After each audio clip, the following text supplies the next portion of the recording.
After Tokyo, I kind of retired a bit from rowing. I finished my masters in Copenhagen, and for a second I thought I was done with the sport, because Tokyo went well. You know, we medaled. Fred, the same partner I have now, Fred, in the pair, and so I was happy and pretty content with that. And so pretty quickly thereafter, I met this guy from Denmark, and he asked if I wanted to go on this adventure. And I had a couple of friends from Berkeley, some Australians who'd done it the year before. They did the Atlantic row, and so I'd heard great things, and so I agreed to the challenge. I didn't think I had the motivation and will to try and do both, but then I think the thought of doing both and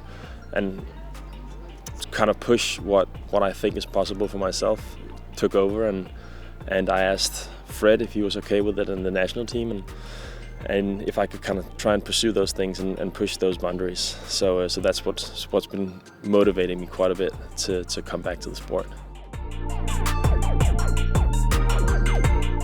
I'll leave a couple days after Europeans to go to California with my crew, and then we'll prep for about a week and then set out for this crazy adventure. And we'll be on the water for probably about 4 weeks and land in Hawaii.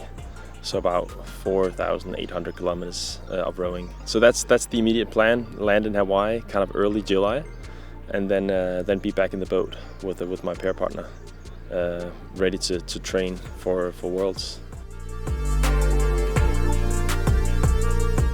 So the race is not just me who's doing it, and I'm a part of a crew of 3 other guys. It's a big organization who's hosting this competition.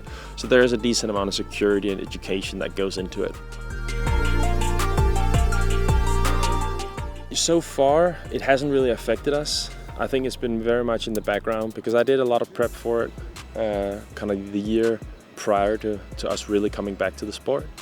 And so for now, we've done the season as if I'm not really doing it, and on some weekends I've kind of taken out with my other crew. So I think mostly how it will affect us will be the time I'm gone, that month plus some days prior and after. I'm super fortunate to have Fred Vistevad as a partner, my kind of better half, you know. But of course we have our moments too when we're kind of clashing heads, and we're really good at not bringing it on land with us if we're kind of clashing on the water. But I think kind of playing PlayStation together, doing some paddle matches, whatever you're doing, like on land, needs to be very relaxed, at least in terms of us. We don't need kind of to overthink what we're doing and all this stuff.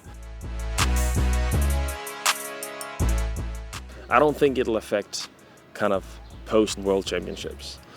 But surely in the weeks coming up to, it's not ideal prep. That's a no-brainer. Yeah, I think my personal goal is mostly just to be very focused on not kind of messing up my body. You know, it's tough. You row for a lot of hours every day, and you don't have a lot of space to kind of do your recovery routines, etc., etc. You're only going to be sleeping, eating, and rowing.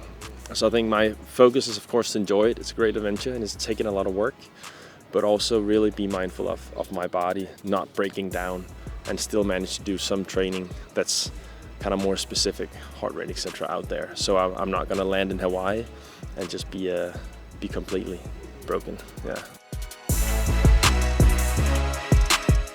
I look up to a lot of people that kind of, and where I've read their books or whatever they've done, and where they've done some stuff where they didn't quite know the outcome, and they've been uncomfortable in the preparations for it, and I get moments where I feel quite uncomfortable too, in terms of how's it gonna pan out, and I've trained, I think, harder than I've trained before and been more focused, but yeah, to be in a spot where it's kind of uncomfortable and a bit unknown is also quite exciting.